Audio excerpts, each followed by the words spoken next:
وسلم ينزل ربنا تعالى إلى السماء الدنيا حين يبعث رسول الله إلى الآخرة ويقول ما يدعوني فاستجيب له ما يسرني فأؤتيه ما يستغفرني فأغفر له রাওয়াহুল বুখারী মুসলিম।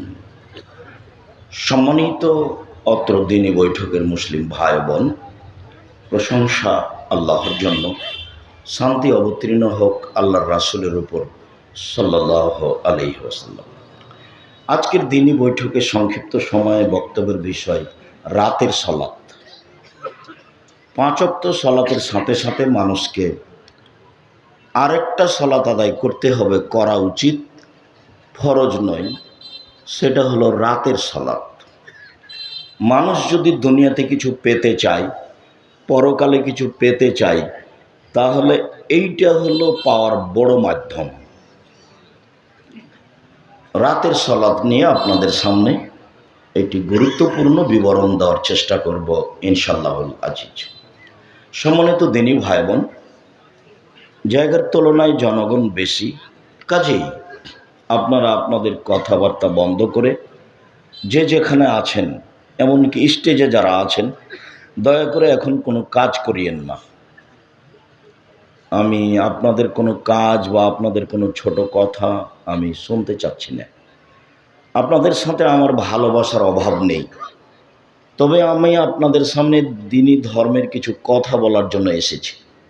আপনি অমনোযোগী থাকবেন, আমি বলবো, এটা আমার নীতির বাহিরে, যেটা রাসূল সাল্লাল্লাহু আলাইহি সাল্লাম চাননি। মর্মে আপনাদের যত জরুরি কাজ থাক না কেন, দয়া করে কিছুক্ষণ সময় বন্ধ করুন, ভালো হবে। আল্লাহ তাআলা আমাদের নবীকে বলেন, আযকুরিসমা রাব্বিকা বুকরাতান ওয়া আসীলা। মুহাম্মদ সাল্লাল্লাহু আলাইহি সাল্লাম, আপনি আপনার প্রতিপালককে ডাকুন সকালেও সন্ধ্যায়। কোরআন মাজিদের অন্য জায়গাতে এসেছে কাবলা তলুই শামস ওয়া কাবলাল গরুব।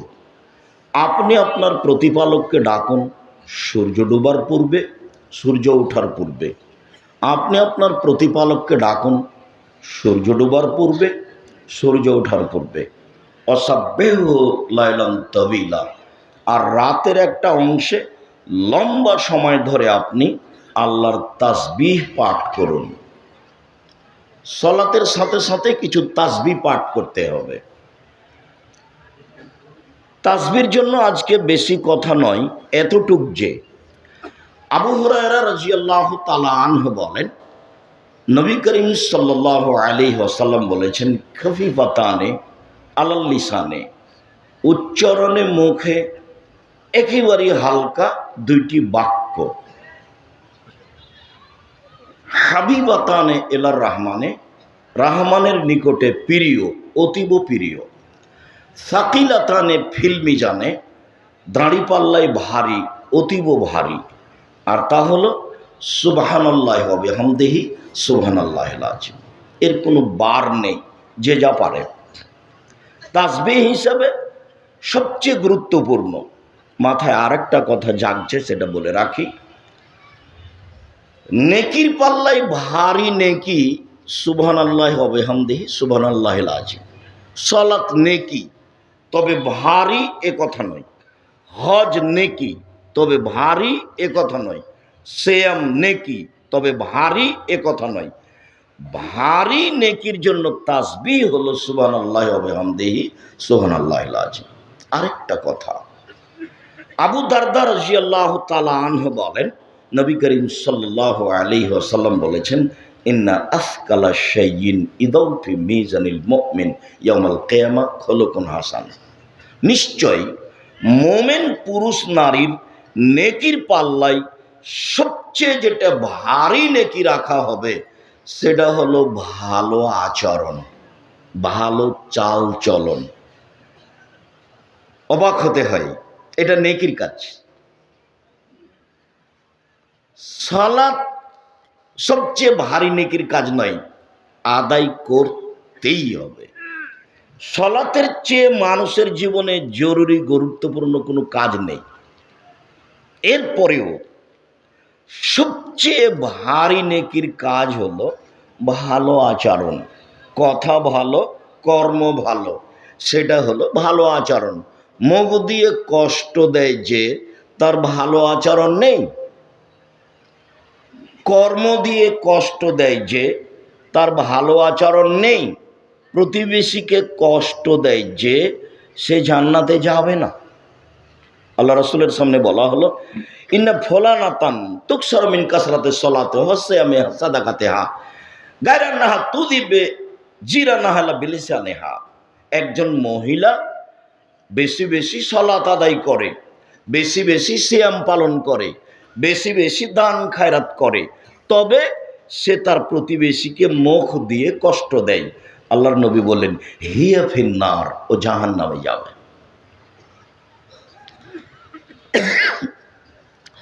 সুবহানাল্লাহ ওয়া বিহামদিহি সুবহানাল্লাহিল আযীম, এই তাসবিহ বলতে গিয়ে আবু দারদা রাদিয়াল্লাহু তাআলা আনহু থেকে একটি হাদিস পেশ করা হলো।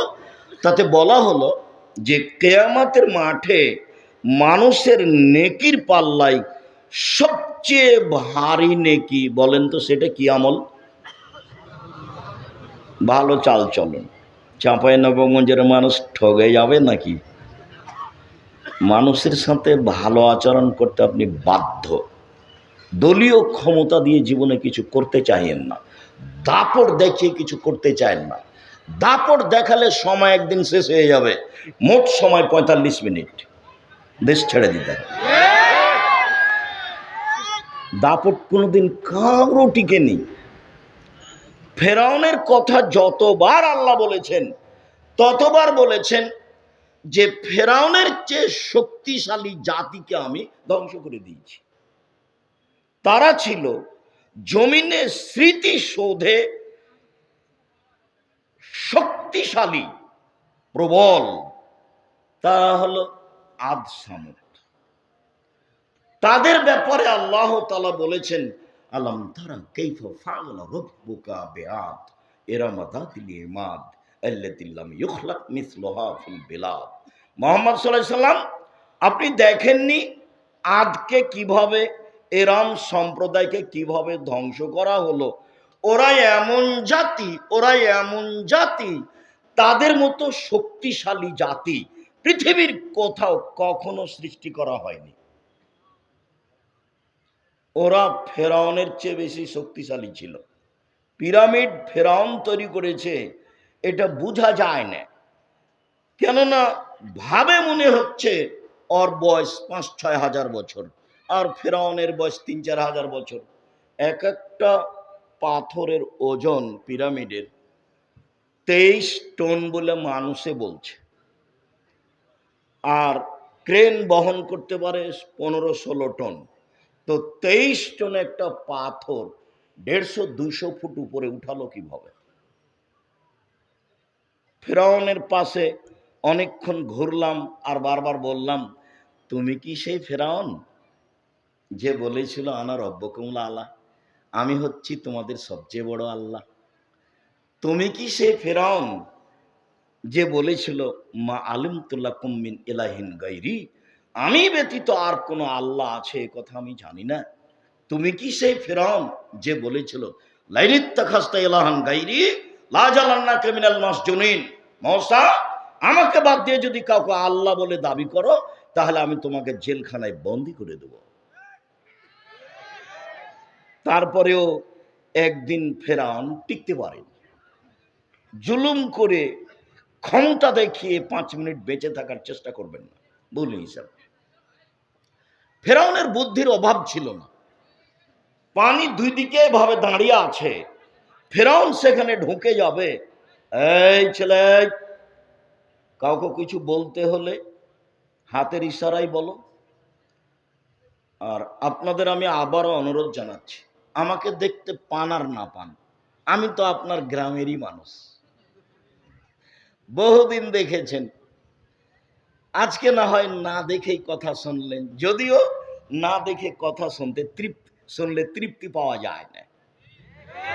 এরপরেও আমি আন্তরিকভাবে অনুরোধ জানাচ্ছি যে এখন যদি এদের কাছে দাবি রাখি যে আমাদের বসার ব্যবস্থা করে দেন, তাহলে কি পারবে? পারবে না। তাহলে ধৈর্যের পরিচয় দেন, ভালো হবে। ধৈর্য ঘোড়ার ডিম মনে করিয়েন না। ধৈর্য ধারণ মানুষই করে। আল্লাহ আমাদের নবীকে বলছেন ফুসবির সবরান জামিলা, মোহাম্মদ সাল্লাল্লাহু আলাইহি সাল্লাম আপনি সুন্দর ধৈর্য ধারণ করুন। ধৈর্য আবার সুন্দর হয় কি বলে, কিভাবে হয়? তো মুখের ওপরে দুইজন দাঁড়িয়ে আছে, তাকে খুব ধমকালাম তো একটু সরলো না, তখন বলছি যাক ধৈর্য ধারণ করি, যাক ধৈর্য ধারণ। এটা কি সুন্দর ধৈর্য? আচ্ছা যাক দাঁড়িয়ে আছে আছে, যাক আমি কিছু বলবো না, এর নাম হলো সুন্দর ধৈর্য। অসবির আলামা ইয়াকুলুন, ওরা যা বলে আপনি তার উপরে ধৈর্য ধারণ করুন। আল্লাহর কি ঠেকা বেঁধেছে? একটু মটকে দিলেই তো পারেন। ওরা কি বলছে? ওরা বলছে মোহাম্মদ পাগল হয়েছে। ওরা বলছে ছি ছি ছি ছি ছি, ও বলছে ৩৬০ জন মাবুদ নয়, মাবুদ একজন। এ কি কথা হলো? কুকুর লাগিয়ে দে, ঢেল মার, ধুলা দে, ও পাগল হয়ে গেছে। ওরা যা বলে আপনি তার উপরে কি করুন? ধৈর্য ধারণ করুন।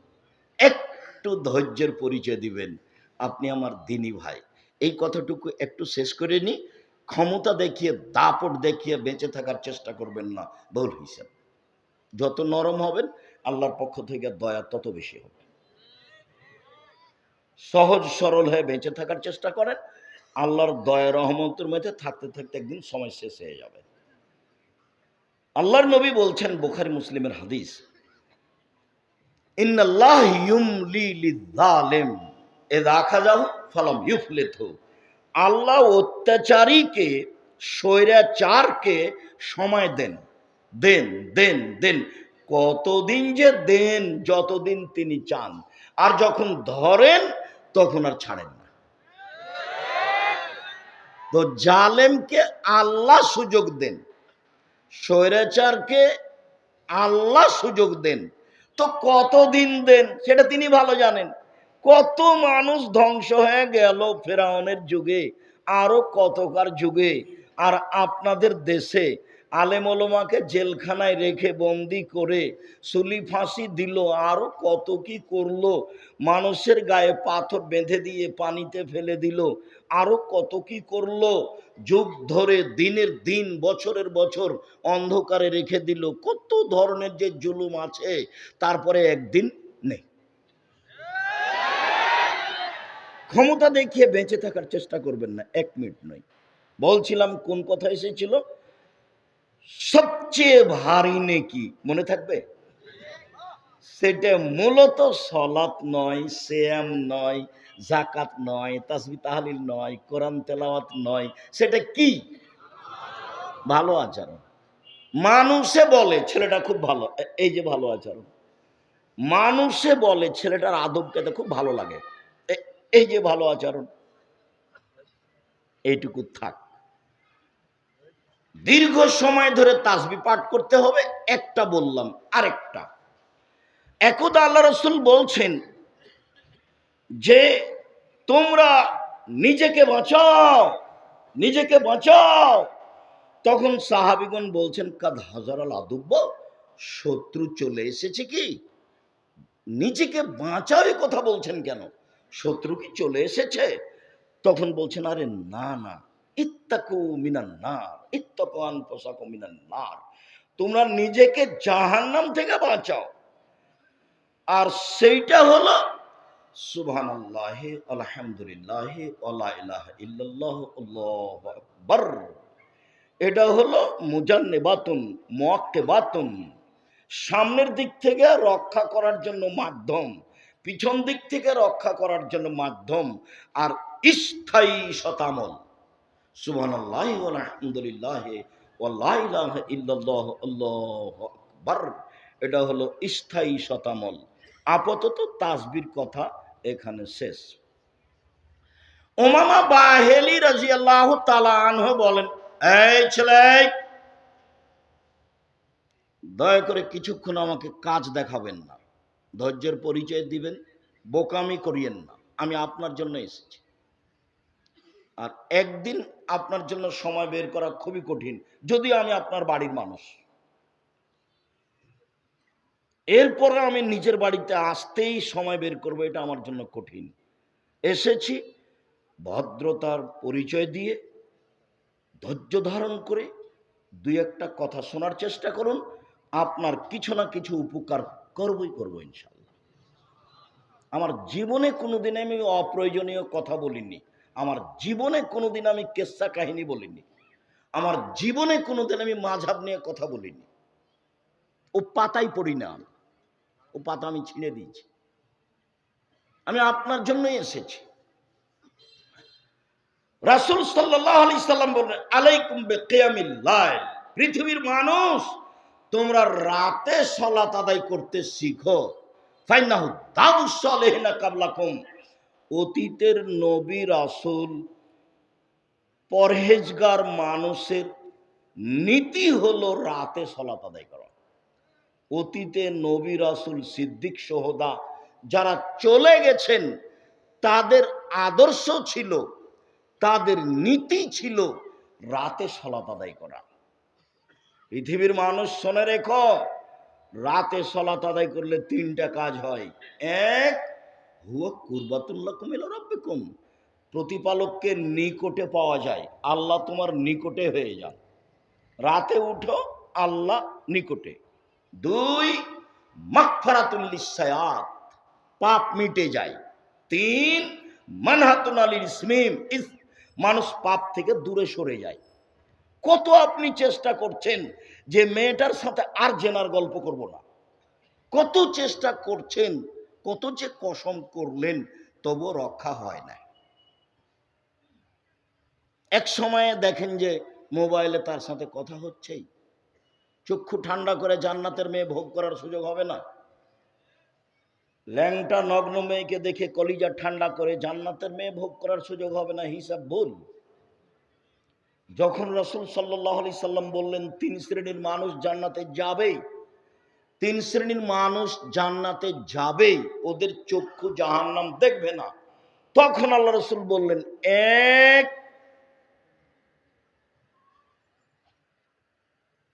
বাকাউ মিন খাশিয়াতিল্লাহ, আল্লাহর ভয়ে কাঁদে যে, সে জান্নাতে যাবে। দুই, আল্লাহর রাস্তায় পাহারা দেয় যে। তিন, অপর নারীকে দেখে চক্ষু নিচু করে যে, বেগানা নারীকে দেখে চক্ষু নিচু করে যে, সে জান্নাতে যাবে। এটা সহজ ব্যাপার নয়। আল্লাহ নবী বললেন, আইনানে তাজনিয়ানে জেনা হুমুন নাজর, দুই চোখের জেনা হচ্ছে চোখ দিয়ে দেখা। আর ওজনানে জেনা হুমুল ইস্তেমাও, দুই কানের জেনা হচ্ছে কান দিয়ে শোনা। আর জেনাল ইয়াদাল বাদশ, হাতের জেনা হচ্ছে হাত দিয়ে ধরা। আর রিজল জেনা হাল মাসি, পায়ের জেনা হচ্ছে এই পথে চলা। জেনাল কালব তাতামান্না তাশতাহি, অন্তরের জেনা হচ্ছে পরিকল্পনা করা। জেনাল লিসানা নুতক, জিহ্বার জেনা হচ্ছে কত কথা বলা। তুমি মোবাইলে কত দিন কত মেয়ের সাথে জেনার নোংরা কথা বলেছো, তোমার মাথায় আছে হিসাব? ভুল হিসাব। মেয়ের পাল্লাই পড়ো না, নিজেও ধ্বংস হয়ে যাবা, বাপও ধ্বংস হবে, বংশ ধ্বংস হবে, জাতি ধ্বংস হবে। আমার মা বলতেন, নারী তিন জানের বড়ি, নারী তিন জানের বড়ি। জুলাইখা নিজে দরজা বন্ধ করেছে, অগাল্লাখা থেকে আবু আব, জুলাইখা নিজে দরজা বন্ধ করেছে। তারপরে জুলাইখা বলছে, ও হাই তালাক, এইসব তুমি আমার সাথে জেনায় লিপ্ত হও। এইসব ভিন্ন ধরনের চেহারার অধিকারী ছিলেন। ইউসুফ আলাইহিস সালাম পেয়েছিলেন দাদির চেহারা, দাদি। ইউসুফ আলাইহিস সালামের দাদি হচ্ছেন ইব্রাহিম আলাইহিস সালামের স্ত্রী সারা, এক স্তর উপরে গিয়ে। আর আল্লাহর নবী বলেছেন পৃথিবীতে সবচেয়ে সুন্দরী নারী হচ্ছেন সারা। ভিন্ন ধরনের চেহারার অধিকারী ছিলেন ইউসুফ আলাইহিস সালাম। দরজা বন্ধ করে বলল, জেনায় লিপ্ত হও। তখন ইউসুফ আলাইহিস সালাম বললেন, মাআযাল্লাহ, আমি আল্লাহর কাছে আশ্রয় চাচ্ছি। ইন্নাহু রাব্বি, তোমার স্বামী আমার মালিক। আহসানা মাসওয়ায়া, তিনি ভালো থাকতে দিয়েছেন, ভালো খেতে দিয়েছেন। তোমার স্বামী আমার মালিক, তিনি আমাকে ভালো থাকতে দিয়েছেন, তিনি ভালো খেতে দিয়েছেন। আমি তোমার সাথে অন্যায় করতে পারি না। এই কথা বলে তিনি দ্রুত বের হলেন। দরজা বন্ধ করে বের হয়েছেন এ কথা নয়। যখন বের হলেন তখন সামনে পড়ল জুলাইখার স্বামী ইউসুফ আলাইহিসসালাম, জুলাইখার স্বামী, তিনজন এক জায়গায়। জুলাইখা বলল, এই দেখেন এমন বদ মানুষ বাড়িতে রেখেছেন।